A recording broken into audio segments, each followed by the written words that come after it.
Hello mga tropa peeps! This is your Basudenyang Win.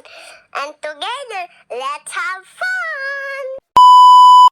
Hello mga tropa peeps! Samahan nyo nga pala po kami. Kasi po maggagawa po tayong s'mores. Kung nakita nyo nga pala po yung vlog ko nung nakaraan, ay nabitin po ako sa mga kinain ko pong s'mores. Kaya po nag-request po ako kay mami para po maggawa kaming s'mores sa bahay. Disclaimer lang mga tropa peeps, hindi po kami dito expert. Kung kilala nyo nga pala po si mami ay hindi po siya nagluluto. Kung siya po ay nagluluto, madalas ay totong. Kung kami nagkakamali, ay pagpasensyahan nyo na po kami agad. Ito pong ginagawa po namin na experiment lang. Sabi nga pala po ni mami ay maglagay po kami dyan ng graham crackers. Pero po para maiba ay durugin namin. Pagkatapos nga po nun ay ilalagay na natin ang banana.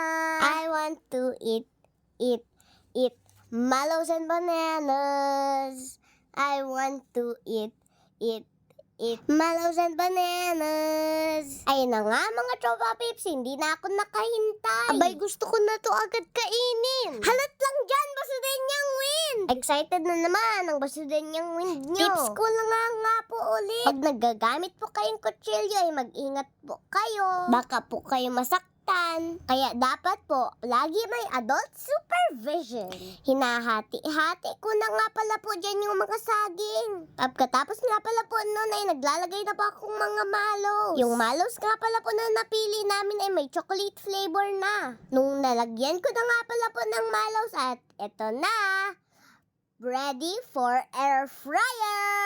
Ingat din po tayo sa paggamit ng air fryer. Sa mga tropa peeps ko dyan, dapat andyan yung parents ninyo para matulungan nila kayo sa paggamit ng air fryer. While waiting, let's open this chocolate syrup. After 2 minutes, ito ang nangyari sa s'mores natin. Sabi ko nga pala po kay mami ay maglalagay muna po akong design. Naglagay nga pala po ako dyan ng chocolate syrup. At syempre, nag-add din tayo ng graham. Maglalagay din po ako dyan ng flowers sa gitna mga tropa peeps. Pero syempre, mallows din yon. Sobrang excited ko nga dyan mga tropa peeps. Gusto ko na yan kainin agad. Sabi nga pala po ni mami ay babalik namin yan sa air fryer. Para daw mas lalong masarap. Naku, tingnan nyo naman to si Basudenyang Win nyo. Hindi nakakapaghintay. Abay, kinain na talaga agad. Uy, Basudenyang Win.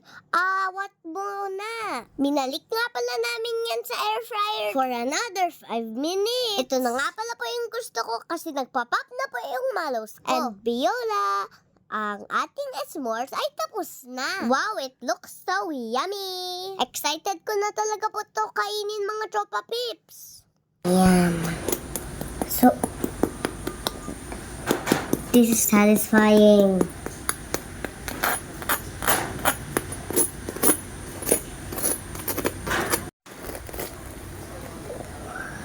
Whoa, my flower. Awesome.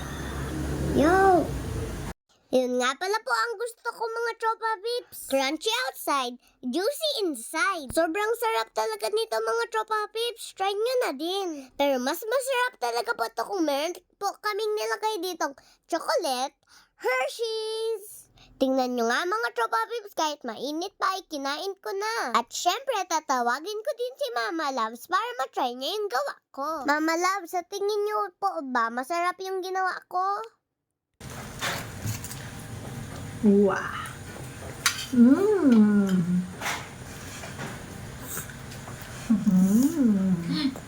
Nakita nyo naman mga tropa peeps, approve kay Mama Loves. Parehas nga pala po kami ni Mama Loves, mahilig sa chocolate. Chocolates talaga yun mga tropa peeps. Ang kulit naman ni Basudenyang Win nyo. Trinay ko nga pala mga tropa peeps, ilagay yung s'mores dun sa crackers. Sobrang sarap pala niyan mga tropa peeps. Para siyang sandwich na may Nutella. Tapos super crunchy. Nagka-cravings na naman ako niyan mga tropa peeps. Kaya feeling ko mga tropa peeps, pagkatapos ng voice over ko, magkakain ako ulit niyan.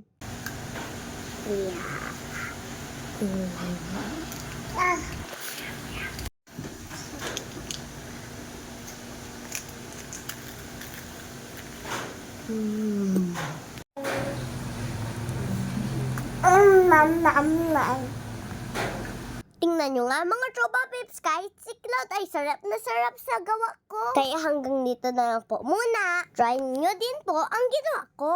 Kaya yun lang, maraming salamat and stay tuned and see you in my next vlog. Mwah! God bless!